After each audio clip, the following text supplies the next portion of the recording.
और जब भगवान का प्राकट्य होना था उसी गर्भ की भागवत में स्तुति का वर्णन है। देवताओं ने बड़ी सुंदर स्तुति की। और महाराज भगवान का जब प्राकट्य हुआ, शंख चक्र गदा पद्म चतुर्भुज रूप में भगवान प्रकट हुए। आज कारागृह भी मंदिर बन गया, जेल भी मंदिर बन गई। क्यों? क्योंकि जहां भगवान का आगमन होता है, जहां भगवान का प्राकट्य होता है, ना तो वह कारागृह रहा, ना वह जेल रही। और एक संसार में कभी कोई प्राणी ये नहीं सोचता कि मुझे कभी जेल जाना पड़े, लेकिन मेरे ठाकुर की भक्ति, मेरे ठाकुर का प्रेम ही है जो मथुरा में हर इंसान सोचता है कि एक बार मैं उस जेल के दर्शन करके आऊं, एक बार उस जेल में जाऊं जहां भगवान का प्राकट्य हुआ था। इसीलिए कहते हैं कर्तुम अकर्तुम अन्यथा कर्तुम समर्थ ईश्वर। वही तो ईश्वर है जो करने के बाद भी ना करे, ना करने के बाद भी करे। कोई प्राणी जेल में जाना नहीं चाहता, लेकिन जहां ठाकुर जी का प्राकट्य हुआ, जहां भगवान का प्राकट्य हुआ, प्रादुर्भाव हुआ, शायद ही ऐसा कोई इस संसार में सनातनी होगा या कोई ऐसा प्राणी होगा जो ये ना सोचे कि उस जेल में जाकर उस पवित्र भूमि के मैं दर्शन कर पाऊं, ना करूं। शायद ही ऐसा कोई प्राणी, ऐसा कोई देहधारी होगा तो। और जैसे ही भगवान का प्राकट्य हुआ, चतुर्भुज रूप में सशंख चक्रम सकिरीट कुंडलम सपीत वस्त्रम सरसेरुहेक्षणम सहार वक्षस्थल कौस्तुभश्रियम नमामि विष्णुम शिरसा चतुर्भुजम। चतुर्भुज रूप में भगवान प्रकट हुए। अब महाराज देवकी मैया ने देखा कि प्रभु चतुर्भुज रूप में आए आप। मैंने तो आपसे कहा था कि आप मेरे पुत्र बन करके आए, लेकिन आप तो पिताजी बन के पधारे। भाई ऐसा थोड़ी कोई बालक होता है कि बालक का जन्म हुआ और चतुर्भुज रूप धारण कर लिया। देवकी मैया ने कहा कि प्रभु मैंने इस रूप में थोड़ी आपको बुलाया था या पुकारा था। मैंने तो ये कहा था कि आप मेरे बालक बन के आए, आप मुझे वात्सल्य करने का सौभाग्य दें। भगवान ने कहा मैया, हमने सोचा कहीं ऐसा ना हो, 6 पुत्रों को तो 6 हमारे बड़े भाइयों को तो कंस ने मार ही दिया है, और जो 7वें थे उनको रोहिणी मैया के गर्भ में स्थापित किया भगवान की योग माया के द्वारा।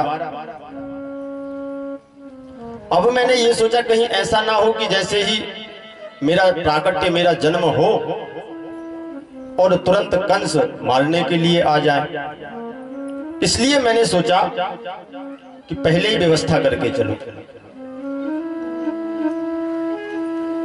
भगवान ने कहा मैया, इसीलिए हम शंख चक्र गदा पद्म चतुर्भुज रूप में आए हैं,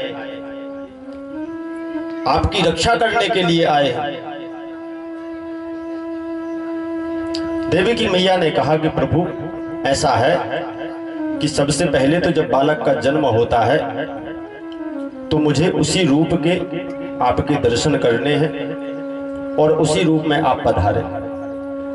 भगवान ने कहा मैया देखो, अभी तो ऐसा है कि अभी तो हम आपकी रक्षा कर सकते हैं, लेकिन यदि जो आप कह रही हैं बाल स्वरूप की, उसमें फिर आपको मेरी रक्षा करनी पड़ेगी। वसुदेव जी ने कहा कि प्रभु ऐसा कैसे हो सकता है, आप बताएं ऐसा हो कैसे सकता है। हम ऐसी परिस्थिति में हैं कि हम चाहकर भी कुछ नहीं कर सकते,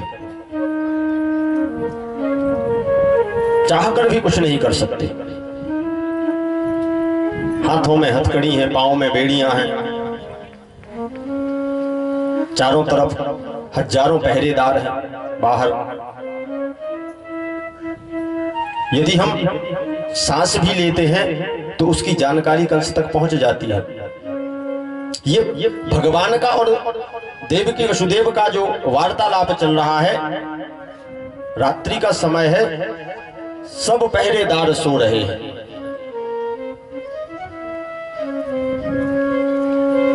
भगवान ने कहा, मैया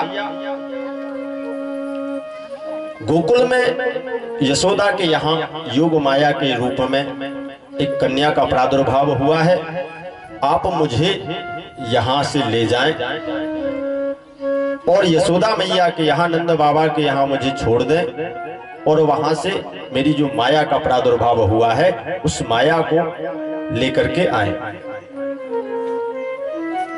वसुदेव जी ने कहा, प्रभु ये संभव नहीं है, ये कैसे संभव है? भगवान ने कहा, ये जिम्मेदारी मेरी है। जैसे ही भगवान ने बाल स्वरूप धारण किया और वसुदेव जी ने जब भगवान को लेने के लिए हाथ आगे बढ़ाए तो महाराज हाथों की हथकड़ियां अपने आप खुल गईं। जैसे ही भगवान की ओर कदम आगे बढ़ाए, पैरों की बेड़ियां खुल गईं। मैया ने स्तनपान कराया और वसुदेव जी ने जैसे ही ठाकुर जी को उठाया, गोद में लिया, टोकनी में रखा, जेल के ताले खुल गए, पहरेदार सब सो रहे हैं और वसुदेव जी भगवान को लेकर गोकुल की ओर प्रस्थान करते हैं। घनघोर रात्रि है। यहां पर श्री सुखदेव जी महाराज से परीक्षित ने एक प्रश्न पूछा। बोले, महाराज ऐसा क्यों हुआ?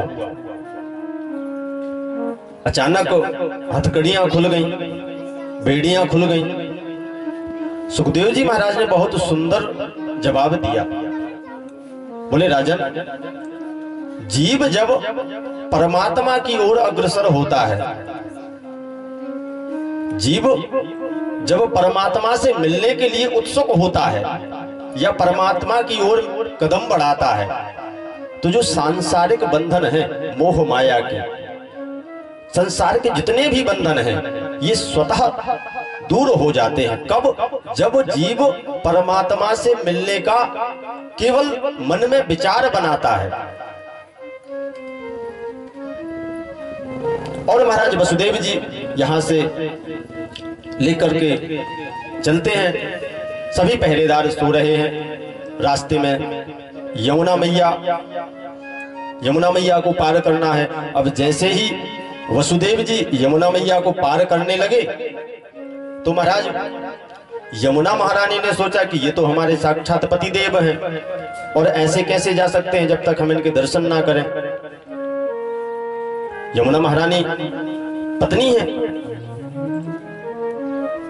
भगवान ने सोचा कि जब आप मेरा दर्शन करेंगी ना, तब तक तो आपके ससुर जी पूरे डूब जाएंगे, तब हमारे दर्शन होंगे। ये संभव नहीं है।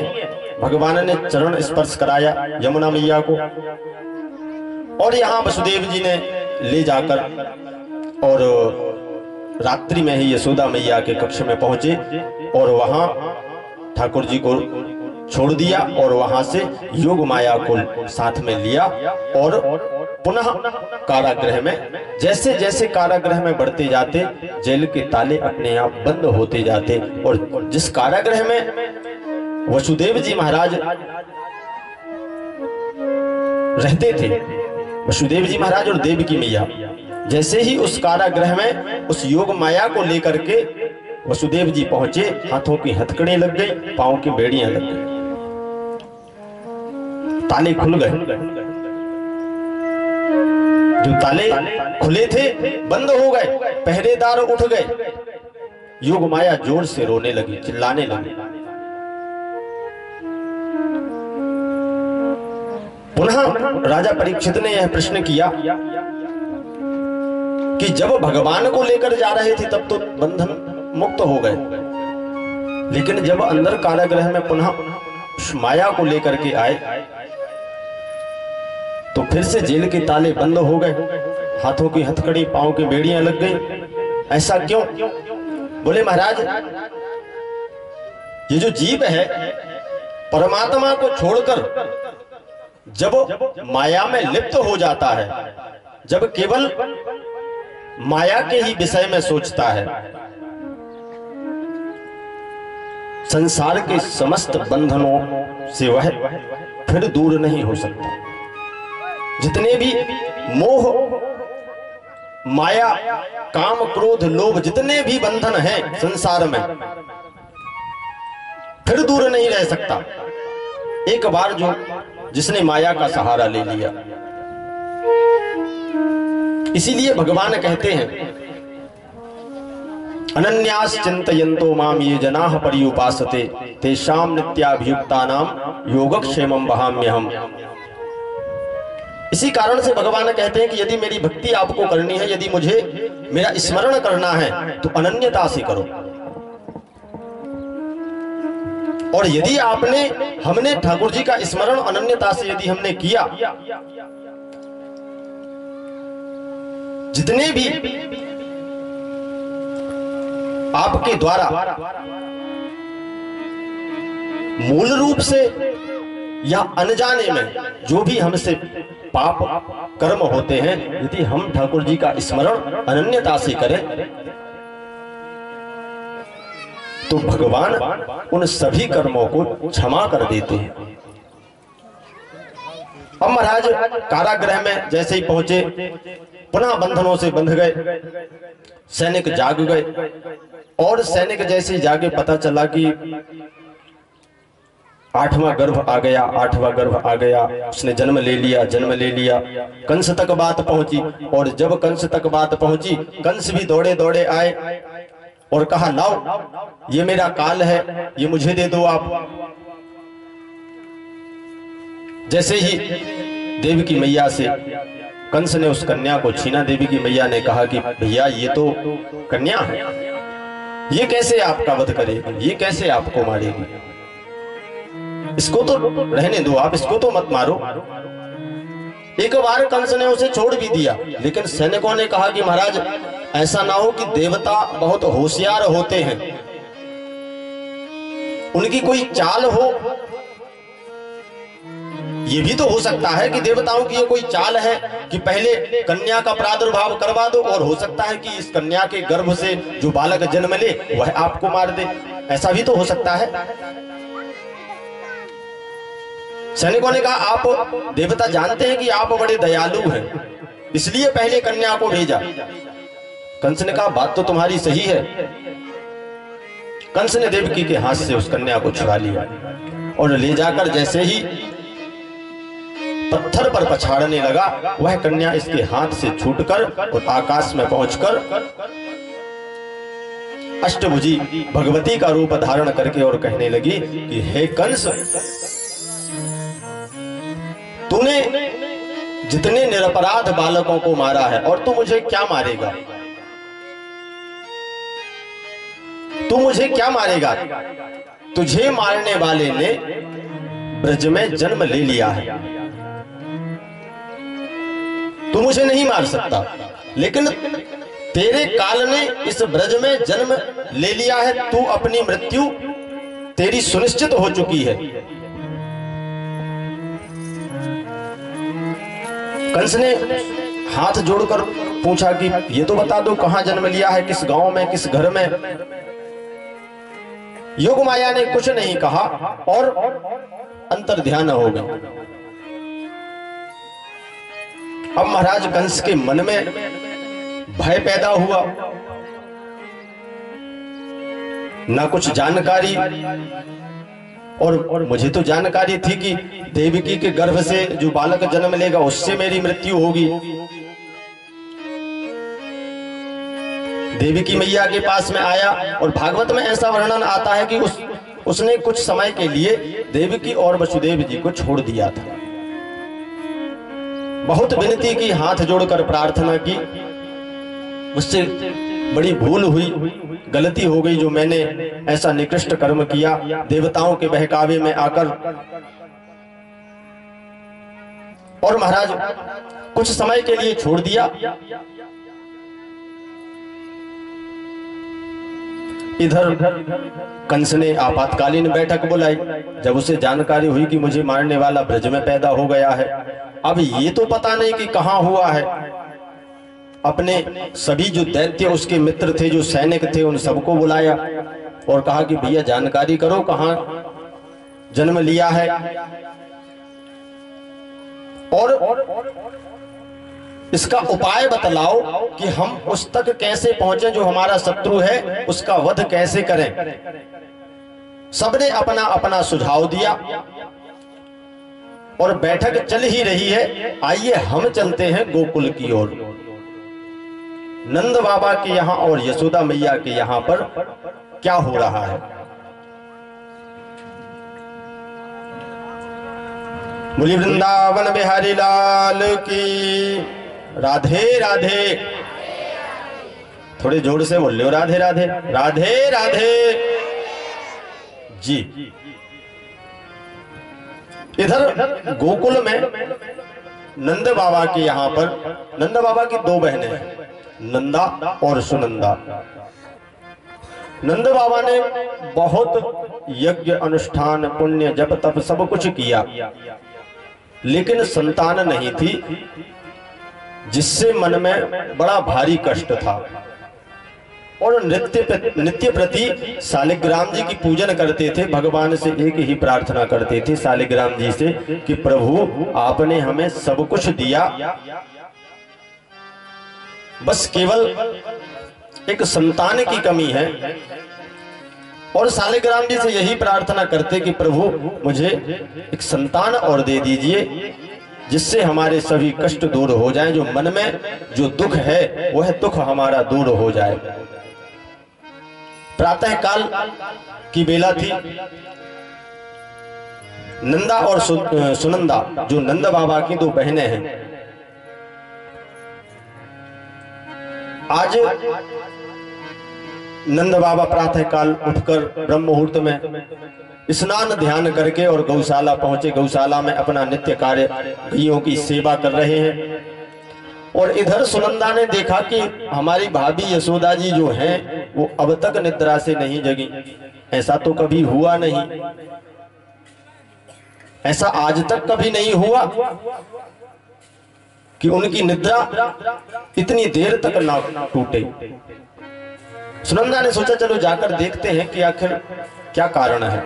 नंदा सुनंदा सबको जानकारी थी कि यशोदा मैया के यहां, भाभी के यहां जन्मोत्सव होने वाला है। हमारे भैया पिताश्री बनने वाले हैं, यशोदा हमारी भाभी मातुश्री बनने वाली है। क्यों? क्योंकि जब नंद बाबा के यहां कोई संतान नहीं हो रही थी तो महाराज ब्राह्मणों को बुलाया, संतों को बुलाया और उनसे प्रार्थना की इन्होंने। तो संतों ने भी कहा, ब्राह्मणों ने भी कहा कि अनुष्ठान करवाओ। देव की सुत गोविंद वासुदेव जगतपते देहि में तनयम कृष्ण त्वामहं शरणं गतः। अपनी अपनी विधि, अपना अपना विधान सबने बताया।